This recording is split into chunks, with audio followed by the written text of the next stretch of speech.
अनेक वेळा सर्वात स्वस्त कॉन्ट्रॅक्टर हा शेवटी सर्वात महागात पडू शकतो.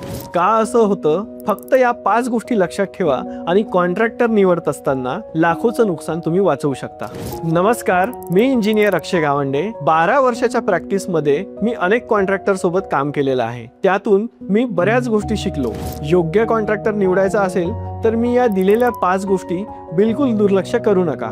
सर्वात पहिला, फक्त कमी रेट पाहून निर्णय घेऊ नका, कारण अनेक वेळा सर्वात स्वस्त कॉन्ट्रॅक्टर हा शेवटी सर्वात महागात आपल्याला पडू शकतो. कमी रेट भरून काढण्यासाठी काही जण मटेरियल, वर्कमॅनशिप किंवा साईट मॅनेजमेंटमध्ये तडजोड करतात आणि त्याचा फटका घरमालकाला पुढची अनेक वर्षे बसू शकतो. कॉन्ट्रॅक्टरची जुनी आणि चालू साईट स्वतः जाऊन बघा.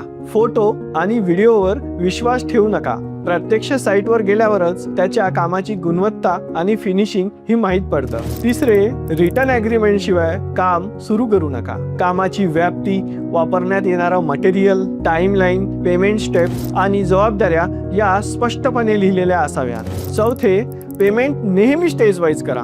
कामाच्या प्रगतीनुसारच पेमेंट करा. पूर्ण ॲडव्हान्स देणे टाळा. पाचवा आणि महत्त्वाचा मुद्दा, क्वालिटी चेक कोण करणार हे आधी ठरवून घ्या. बरेच साईटवर कॉन्ट्रॅक्टर काम करतो पण इंजिनियर नसल्यामुळे त्याची क्वालिटी चेक प्रॉपर पद्धतीने होत नाही. म्हणून इंजिनियर साईटवर ठेवणे अतिशय महत्त्वाचे आहे.